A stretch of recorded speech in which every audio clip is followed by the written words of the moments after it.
Hello, hello. Today is October 8th, 2021, and this will be number 17. I released another number 17 yesterday, but I was in my car and I was driving, and I just went back and watched through a little bit of it, and I realized that there was a street sign in the background, and that's not good. I'm not trying to release my location here, so I had to take it down. So anyway, today I'm going to try and talk about the same thing that I keep trying to talk about, which is this concept of gender and transgender and all this stuff. And I don't know how I'm going to be able to stay on track. Every time I try and talk about this, I go down a bunch of different thought processes, and it's hard to stay on track, but I'll do my best. So I'd like to remind everybody that this is unscripted, and this is probably the one that'll get me the most in trouble out of everything. As we all know, I think as most of us know, that if you want to end your career real fast, you say the wrong thing about the transgender community, and you'll end your career, depending on where you work. So I just watched Dave Chappelle's new stand-up special, The Closer, on Netflix. I actually watched it twice. I'm not going to say that it was the funniest thing ever. I mean, it made me laugh a few times, but in my opinion, it's important because of the content and what he talks about. He spends at least half of the show talking about gender and transgender people, because I think I said this before. Comedians that are good, the real good comedians, and I think Dave Chappelle is one of the best. The good ones get up to that line. They walk the line that everybody else is afraid to walk. They get closer to certain subjects than anybody else even can get. And he did it again. He did it perfectly, in my opinion, on this stand-up special. He said things that very, very few other people could come close to saying these days. First of all, so I think the big announcement he made was that he's Team Turf, which is, I never would have expected to hear those words out of Dave Chappelle's mouth in my life. But that's what he said. He said gender is a fact, and that he is Team Turf. And wow, yeah, I was looking at some of the reviews, and it's pretty clear that there's a decent chunk of people out there that want his special taken down off Netflix. Some activists are upset, as anybody would have expected. You can't even talk about this subject without people trying to cancel you. And so, where do I go from here?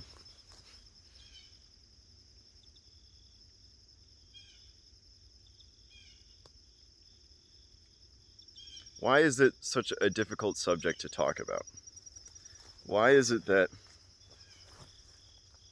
saying the wrong thing about a transgender person causes such a fiery backlash, a social outrage? Is it because you're attacking a marginalized group, or is it something else? In my opinion, it's something else. I think when you criticize anything related to the gender ideology, if you say that, for example, gender is a fact, or if you say that trans women are not women, you're bumping up against something that I think is much larger than transgender people specifically. To me, you're bumping up against an entire ideology. It's like you're hitting the tip of an iceberg. Oops.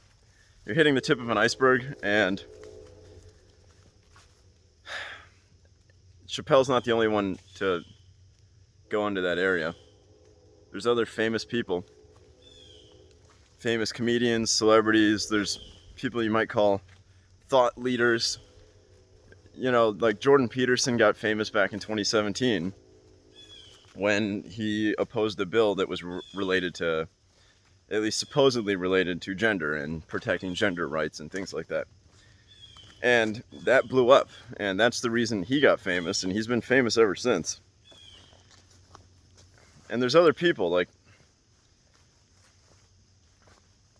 so I want to tell the story of Ovarit, a website called ovarit.com, Ovarit. And I know I'm going all over the place. I told you at the beginning of this video, I'm going all over the place. I don't know how to stay on track on this subject, so I'm just going to talk about a lot of things, and I don't even have a conclusion, really.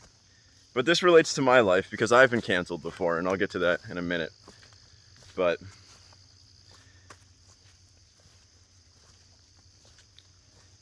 yeah, I'm going to tell the story. I'm going to start with the story of Ovarit. So Ovarit is... Actually, you know what? Let me go back even further. Back to 2015 with Donald Trump. So when Donald Trump started running for president, a subreddit opened up on the page, on the website Reddit, right? It was called The Donald. And I think initially back in 2015, 2016, when he was running, it was kind of a joke.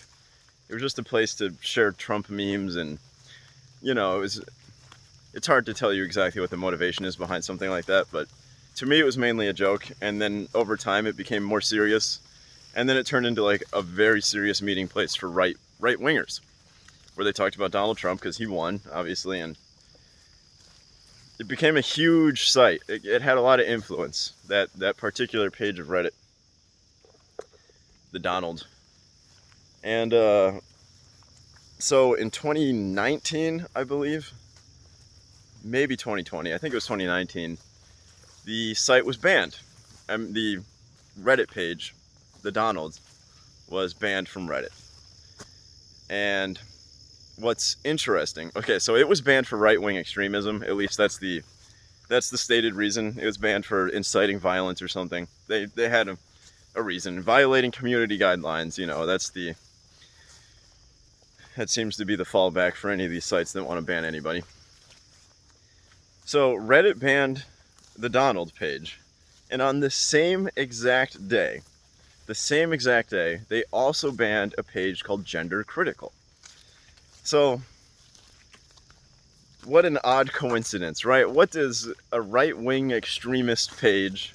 I'm not saying everybody on that page was an extremist, but why would a page get banned for right-wing extremism, and they would ban a page called Gender Critical, where if you go to that page, it almost has nothing to do with right-wing ideas. It was started by feminists. And so let me tell you the story of Gender Critical. So, you know, Reddit's a place where you can make a new page for anything you want. Like, I could go there right now and make a new page for whatever idea or thing I wanted to, and people can come on and they can share and be part of that page. And so, over time in Reddit, women were making pages, like one of them was called 2X Chromosomes. I should know the rest of them. There's one called like Ask Women. There's tons of these pages. There's these pages that were created by women for women, where they're going to talk about things women want to talk about, right? It's not like men aren't allowed to go there and see what they're talking about. Men are allowed to post there as well.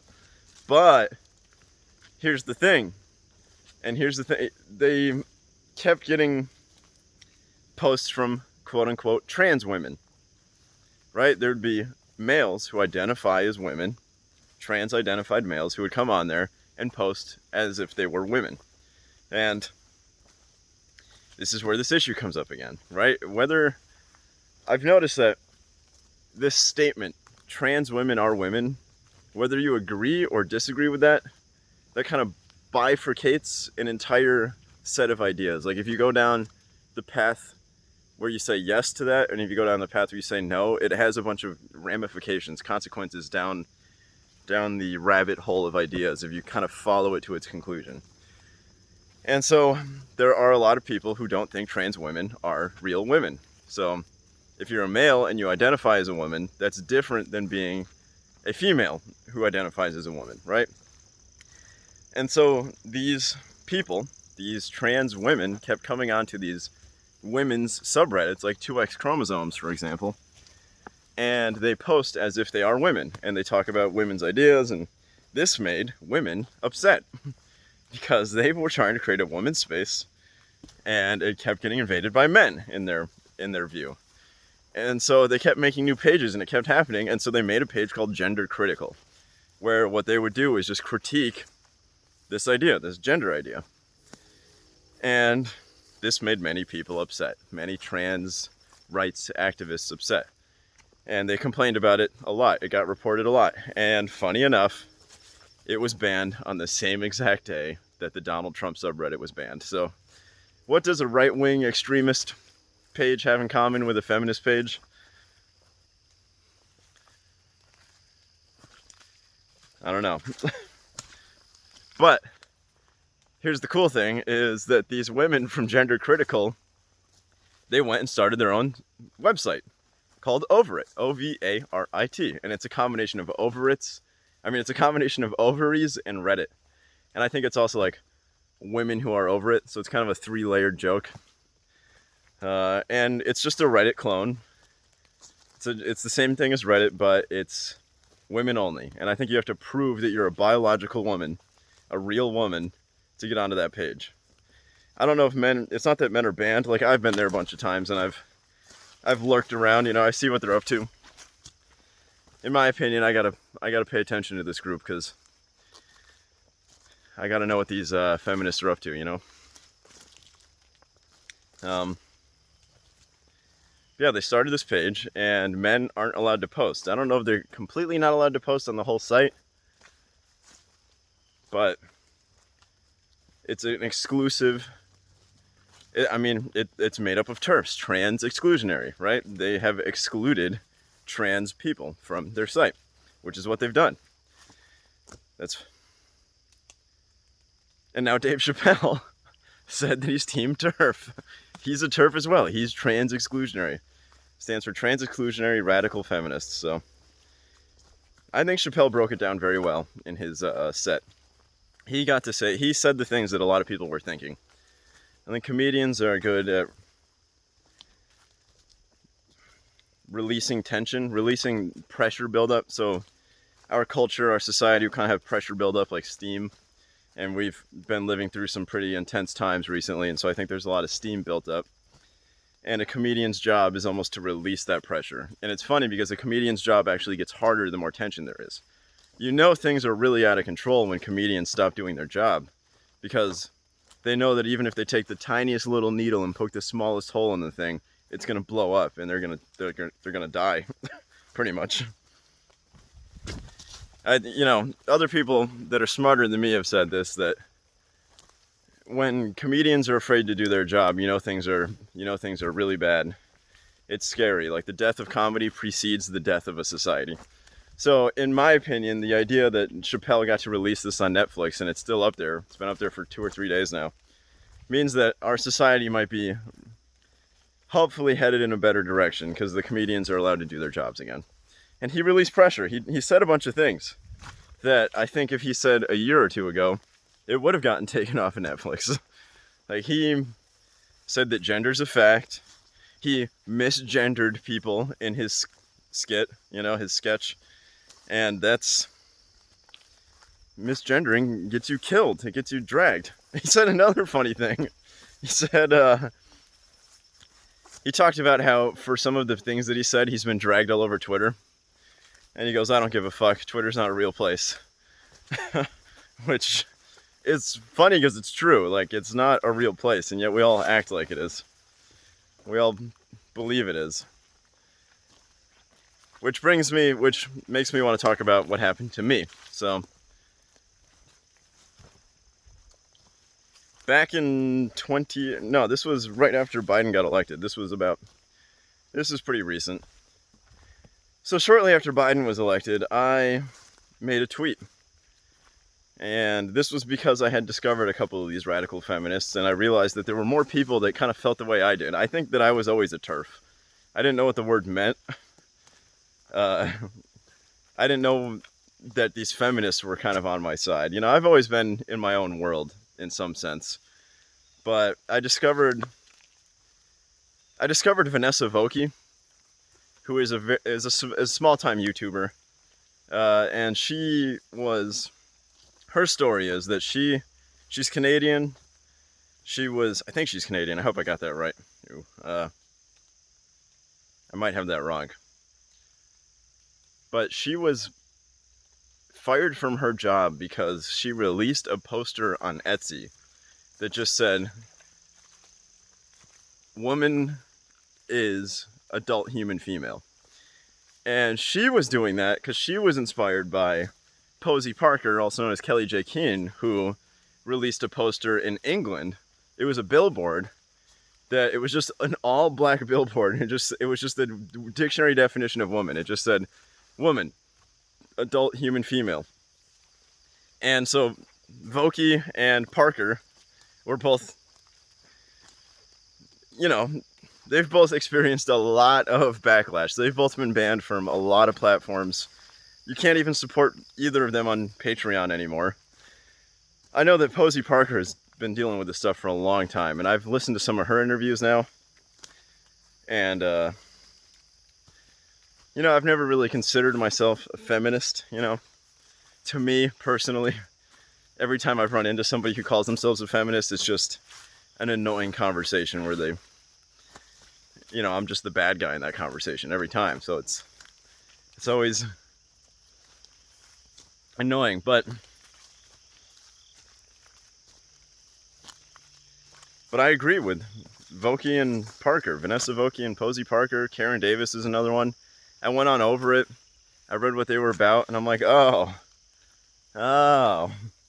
this is the kind of feminism I can get behind, I think. I mean, I don't know a whole lot about it. This is outside of my area, outside of my league, for sure. But when I realized that they existed, when I realized that there was such a powerful group of women, that there was a large collection of them, and they were working together. I mean, they started their own website, right? Like, I imagine women software engineers and web developers got together and they made this website. They cloned Reddit, essentially. I'm not going to sit here and tell you that's the hardest thing to do, but it takes a bit of knowledge and, you know, the motivation, and they really did it. They really started their own website, and they just, you know, they got kicked off Reddit, and they just basically said, "Hey, fuck you.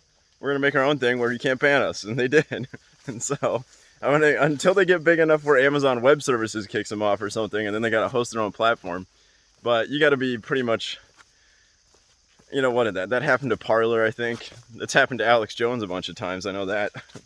But they're not quite at Alex Jones' level of controversy yet. But anyway, I discovered this community, and my mind was blown. It was like a whole new world to me. And so I put out a tweet shortly after Biden was elected, because Biden signed a transgender bill defending transgender rights or something. I don't remember exactly what it was, but I just said, "Trans women are not women." Good God, what a unfortunate thing to tweet. What a couple days that was. So I'm not a famous person. I am hardly known. But within one particular community where I used to host events, I used to be involved in a particular community, I was a D-level celebrity. Not even. I just know that people knew my name for some reasons. Like, I became a meme one time for posting a thing about Andrew Yang. That's a long story that I'll probably tell at a different time. But somebody retweeted my tweet. I won't say anything about that person. He used to be my friend, I thought. And it turns out a lot of people that I thought were my friends completely turned on me that day. Completely. It was retweeted, it was quoted, it got hundreds of views. You know, you can look on the tweets and you can see the amount of impressions. And I was dragged all over Twitter. Thousands of people. You know, hundreds of people were interacting, liking it. People were responding, saying things. Everybody talking shit about me. And I don't know if this was stupid or smart, I followed it around. I followed every single spot where people were talking shit, and I defended myself. I kept replying to everything. I spent a day and a half on Twitter, like on my phone, just laying on my back on the ground in my room, phone like this, I spent hours and hours on Twitter trying to defend myself. I was shooting out replies here and there. I must have dozens and dozens of replies, I'm pretty sure. And everybody was horrible. They just said horrible things to me, about me. I got called transphobic 1,000 times. Like, at this point, I don't even know what that word means anymore. Because I don't think I'm transphobic. But that doesn't really matter to these people at all. They're going to call you transphobic. They call you transphobic if you just disagree with them. So it's like, whatever, Chappelle makes fun of that. He calls himself transphobic a bunch of times. Transphobic comedian. Dave Chappelle. But, yeah, it was a very hard day for me. It was a very, very tough day. I got angry at these people. I got heated. I said, I was just defending myself. I was being attacked, so I was attacking back. I was probably saying things I shouldn't say, but it was actually hundreds of people against me. It was one versus, 0 people lifted a finger in my defense. There was not a single word said in my defense. And this is most of it came from a community that I was a part of, right? I was engaged in this community. I had volunteered for this community. I ran a tournament for a year for this community. I put in a lot of work. I really did.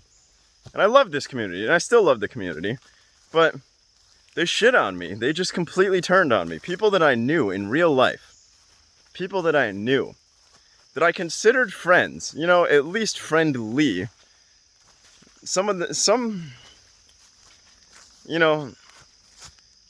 Within the next few weeks and months, I did get private messages from some people, but in public, I was dragged, and it was depressing. The next 2 days I was deeply depressed. Like, I was shocked. I was amazed at my own feelings, my own reaction to it. It was a dark few days. It really was. And I think it's a combination of a few things. First of all, social media is kind of poisonous. But I think the feeling of having hundreds of people attack you, the feeling of being dragged on Twitter, is real. Like Dave Chappelle makes the joke, Twitter's not a real place. And he's right to a certain extent, but it feels real. The feeling is real. It feels like that there's a bunch of villagers with pitchforks and torches right outside your house, and they're all screaming at you. And, it's kind of like a human... How can I, as a human, not imagine hundreds of other humans yelling at me as a very, very bad thing? How can I not... I lost friends. It felt like my reputation was, destroyed. I was deeply depressed. I truly was. I don't know how else... It was bad. And Chappelle points this out in his sketch. He talks about this trans woman that came forward to defend him after he released some of this content. And she was dragged all over Twitter. And she killed herself a week later. And I totally understand that. I empathize with that. Being annihilated on Twitter like that is horrible. I understand, after that, before I had gotten dragged, I always wondered, why do these CEOs of these companies, why do these really powerful people keep bowing down to this ideology? Why does everybody feel like they have to tiptoe around the transgender community? And I realized it's because the feeling of being dragged is so bad that it must affect everybody badly. I don't know who's immune to it. I don't know who can look at Twitter, because somebody will say, hey, fuck you, you're a horrible person, and then that'll get 1,000 likes, and then that's 1,000 people are standing there looking at you and being like, you're a bad person. And it doesn't feel good. It really doesn't. And so Chappelle makes this point. He talks about this. He says, he makes fun of this idea that the transgender people are somehow the most marginalized group. They are somehow, anybody who makes fun of them is punching down, right? And he makes this point. He goes, he's a black guy, he's a black man, and when he makes fun of white transgender people, he's punching down, according to our society. And he pokes fun at that for like the whole set. That's pretty much what his point is. And why is that? Why is it that when you're making, like, why do the transgender activists, it's funny because I don't even think it's the people themselves. I think most transgender people are not involved in this. I think this is much more about like these ideologues, these people that are convinced of this ideology. There's like a woke ideology. It's very much about social constructionism, you know, gender's a construct, all this stuff. So I think when you attack transgender people, or when you criticize the idea of even gender as a construct, you're just attacking something so much bigger, and that's why the response is so hard. And, you know, Chappelle makes a good point, like, how is it that the LGBT community, specifically the T, are more powerful than the black community? How is it that they seem to have won in the oppression Olympics, right? In the pyramid of intersectionality, right? You got, I'm going to try and break this down. It's kind of difficult, but you sort of have sex, right, between men and women. Like, women are kind of the first level of the intersectional pyramid, because women, I don't want to get into that, but it's women, and then it's race, right? So it'll be sex, race, orientation, like what sexual orientation you have, and then at the very top is your gender identity. So to be the ultimate, the most oppressed person, you'd have to be a gay, you'd have to be a female, no, you'd have to be a trans, black, gay person. I don't know, you know, there's some combination. Pick your combo and you can get up near the top. But somehow the trans people are at the top, and the black people are not as oppressed as them somehow. And which is like really silly when you think about it. He makes this joke, like, I don't want to repeat his joke, but yeah, it's a really weird situation we're in, where we're arguing over this gender stuff. And it's causing some really strange consequences in our society. I mean, we've all seen MMA fights where a trans woman will fight a woman and just beat the shit out of her, because it's a dude beating up a woman, right? It's a dude who identifies as a woman going into a ring and using their obvious physical advantage to win a fight. There are women in prison right now who are pregnant. They've been in prison for longer than 9 months, and they are pregnant because they were raped by women in prison, right? Think about that. Think about that. There are trans women who are getting put into women's prisons and raping real women and impregnating them. And that's because we have this insane ideology that just, this is what I was talking about. I'm standing here and I'm looking down two hallways, one where trans women are women and one where trans women are not women. And these lead to different outcomes down the road. And currently our society is stuck going down the trans women are women route. And we're getting like the weirdest results because of this. One of them is the pregnant women in prison. Another one is what's happening to kids today. You get a little 5-year-old boy, right? One day he picks up a doll, you know, and suddenly these people are like, oh my God, this is a girl, right? And they tell this little 5-year-old boy, they go, you are literally a girl, right? And that's what they believe, because trans women are women. That's what they believe. They believe that this 5-year-old is actually a girl, you know? And they tell the 5-year-old. They tell them that. And 5-year-olds believe shit that the adults tell them, because adults are right when you're a kid, right?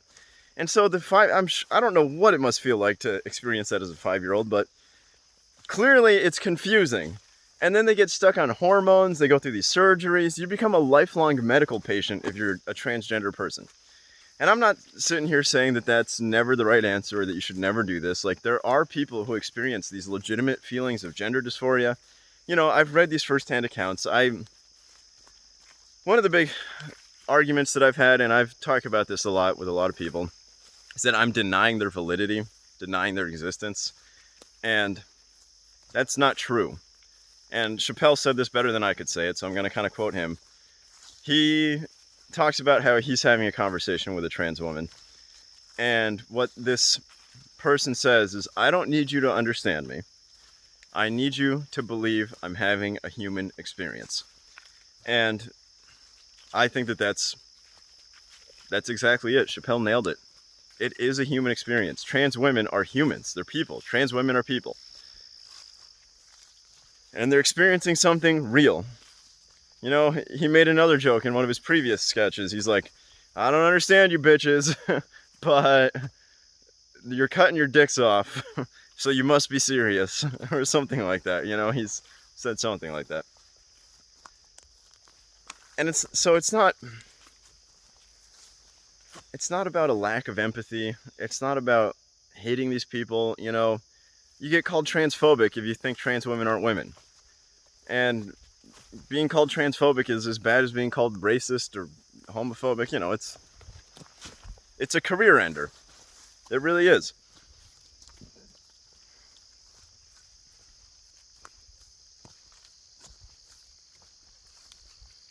And you know, I've been trying to make a video about this, specifically about transgender people, the gender construct.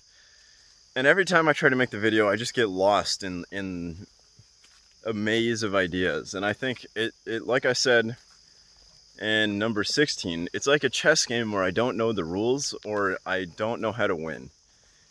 And people on the one side, the ones that say trans women are women, they are acting as if they have already played out the entire game. They're acting as if they have figured out the answer for sure, and that I am definitely wrong.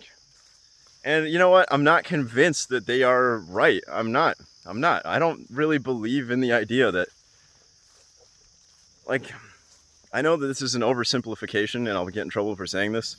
I don't think there's such thing as a woman trapped in a man's body. I don't, like, there's the experience of being a woman trapped in a man's body. There may even be biological reasons for that. Like, maybe as you're developing, I've seen studies about different hormone, you're being exposed to different kinds of hormones, different level of hormones in utero, and also as you're growing up. Maybe, to me, it's probably largely around hormonal things, or maybe it's like a brain structure. But you'd think that we would have found this brain structure already, where you could tell somebody was transgender without talking to them because you'd scan their brain. But it's not like when you're born, when you're being built as like an organism, when you're growing.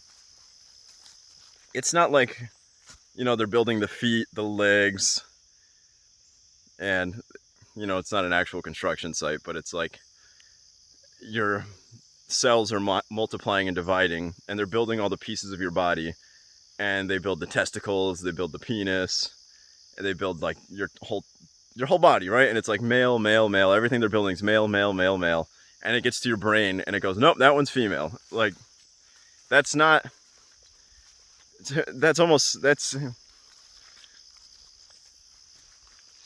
every time I talk about this stuff, I go down the different pathways. Like, what are the different explanations? If you believe trans women are women, what are the consequences? How do you get to that idea? And I just think either these people haven't thought about it enough. I mean, they always call me ignorant. Every time they call me ignorant. They're like, you need to do more research. Do the work. That's always their thing. Do the work. Why won't you do the work? And it's like, I've been doing the work. I think I've talked to people about this so many times. I've read about it. I've read firsthand accounts of transgender people. I think I understand it well enough. You know, I'm just not convinced. I'm not convinced that it's even, whether or not it's true or right, whether or not that even matters, right? Some people will say everybody has their own truth. Everybody lives their own truth. Like, if a trans woman believes that she's a woman, then she must be a woman, right? And I don't believe everybody has their own truth. I don't really, I mean, in some sense that's true, but there is only one truth. You don't get to have your own reality completely, right? Like, some things are just true. 1 + 1 = 2, no matter what my identity is. And I get the feeling that a woman is a woman no matter what I think, right? No matter what anybody thinks. There's never been a man who's given birth. Never. So, and they're going to tell you that that's happened, but that's because that's a woman who identifies as a man, and to them that means that's literally a man. I'm just not convinced. I'm not convinced that that's true. And even if I'm not even convinced that it's the right thing to believe. I think the consequences of it are too scary. I mean, if you just go look up rapid onset gender dysphoria, ROGD. If you Google it right now, you're going to come up with, Google will just provide you with a list of articles kind of like disproving it, being like, this isn't a real thing. But, you know, on this channel, like I said, I'm not trying to recommend external sources. I'm not trying to bring in external data as part of my arguments. I want it to be self-contained. But if you're curious about ROGD, go find Abigail Shrier, Shrier. Listen to her talk about it. She wrote a book about it. I don't think she's lying. I think she has found a real thing. She's talking about a real phenomenon. I think what's happening as a result of us forcing this ideology, this idea that trans women are women and that is correct and right, and if you disagree, you're a bigot. I think, and this is going to sound nuts, I know it sounds nuts, but this is what I believe, and this is the point of this channel. I think we are creating transgender people with our language. Your language defines your reality. The way you speak defines your world. And when you say that trans women are women, and you mean it, when it's true to you, I think it fucks you up. I think it has already done that to people. Because what you're doing is your language is not aligned with reality anymore. You're walking around saying 1 + 1 = 3, and you're believing it, and it's having negative consequences. You can't build a bridge if you think 1 + 1 = 3. And I don't think you can deal with your own internal identity problems, right? Because everybody, as they're growing up, has a variety of issues. You know, we've all done it. Being a human being on this planet is not the most straightforward thing in the world. You got to deal with all sorts of problems, internal and external. And I think when you are growing up around people that are essentially saying 1 + 1 = 3 by saying that trans women are women, I think it fucks you up. That's just what I think. It's what I believe. It's not about intolerance. I'm not intolerant, you know. I don't hate trans people. I'm not afraid of them. I don't want them to die. I don't think they're disgusting. You know, it's not even about them. As I've said, as a lot of people have said, this is about something much bigger than the transgender community at all. I gotta say, I'm glad that I found that website, Ovarit, Ovarit.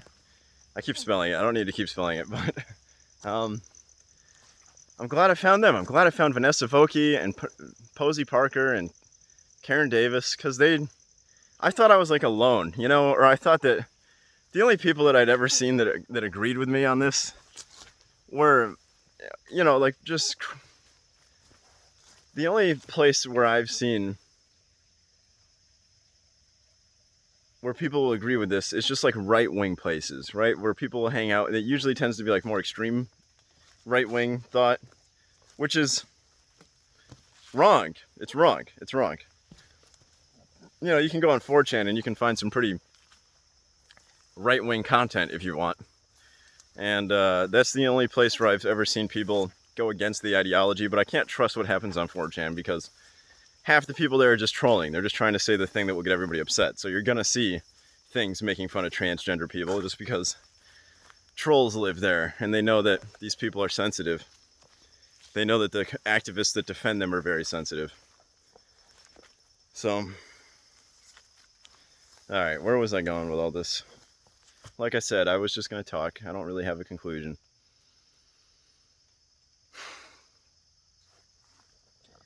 I don't know if anybody that attacked me on Twitter is ever going to see this video, but this probably didn't help. They probably still hate me. I was told I was not allowed to go to events. Like, I've been told that I can't even go to these tournaments anymore. Some people told me that. I mean, I have yet to go to a place and be turned away from the door, because I haven't gone to one of these since the beginning of COVID, and my whole Twitter dragging happened during COVID, so I don't know to what extent I am canceled, but I do know that I lost friends. I do know I made people upset, but I don't regret tweeting that. I mean, I really, really, really, really believe that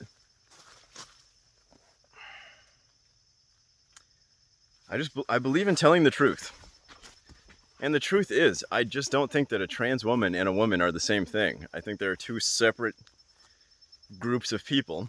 First of all, they're different concepts. They just mean different things. So the statement trans women are women is just not true. They are not equivalent. They're not the same thing. I think what the trans activists really want is for me to treat trans women as if they're women. They want me to behave as if they're women, which to them, pronouns, using he, she correctly, and which I'll do if that's truly what makes these people, if these people cannot live without it, I'll go along with it, but I'm not going to lie. I'm not going to lie because somebody tells me that I should. If a trans woman, no matter if they're my friend, even if they're somebody I love, if they were to come up to me and say, am I a woman? What am I supposed to do? How do I deal with that situation? Do I lie? To me, they want me to lie. To them, it's not a lie. That's what makes this so crazy. That's what makes this so weird, is that they're insisting on something that I believe is a lie. They don't believe it's a lie. And we disagree at this fundamental level. And me disagreeing with them makes me transphobic, which can get me fired and just harassed. I've literally lost friends because I disagree with this statement. I mean, what would happen if I had a son that was transgender? If I had a little 10-year-old son and he comes up to me someday, he goes, Dad, I'm a girl. What am I supposed to do? I would say, first of all, I'd ask, are you? Are you really? How do you know? And then I would say, if you really believe this, if in your heart you really believe that you're transgender, you're going to live a tough life. A very tough life. You're going down a difficult road. It comes with hormones, puberty blockers, it comes with experimental surgeries. It's not going to be easy. It's going to be very hard, and I would recommend against it. And maybe that's wrong.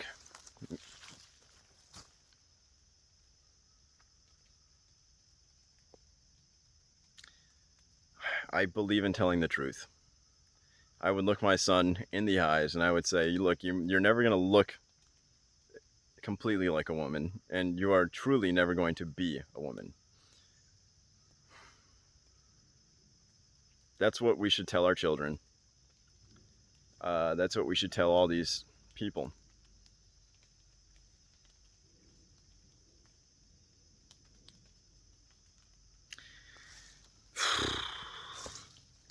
See, I'm nervous about posting this kind of video, right? Nervous, because I know that what I just said can get taken out of context, and I go to apply for some job, or I'm working somewhere, and they're gonna see this clip, and it's like, now I can't get hired. It's like,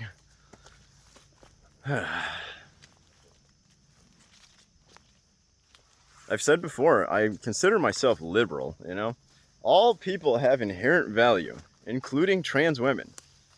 So it doesn't help, though, because I've disagreed with the holy statement. I have a lot more to say about this. Let me just make sure that I talked about Dave Chappelle, Ovarit. I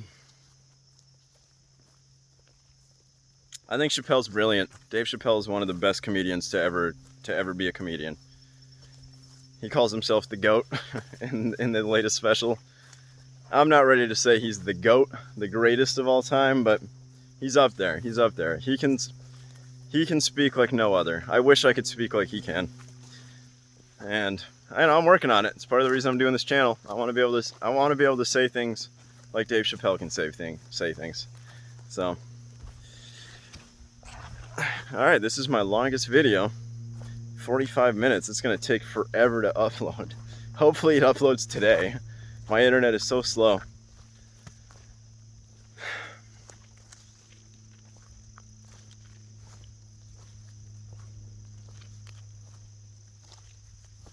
I think Chappelle's set marks a kind of turning point. I think the trans activists lose power over this. He has released some of the tension, and now he's made it so people are going to start speaking their minds a little bit more freely. And I think what we're going to start to see is that a lot of people are pretty tired of this stuff. A lot of people don't really agree with all these things. Like the idea of non-binary. Is that going to continue forever? Are there always going to be non-binary people, or is that a fad? You know, well, that, in my prediction, in my estimation, that's going to go away. I think 100 years from now, we're going to look back and make fun of the non-binaries. But, you know, transgender people have always existed. That's always been a phenomenon in all cultures, and every culture deals with it differently. But like I keep saying, this really isn't about them. This is about the use of our language. It's about social constructionism. It's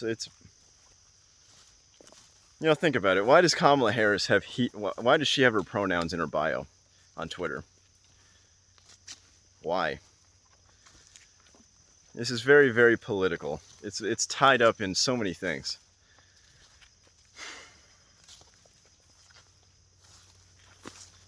I'm going to make a lot more videos talking about this more.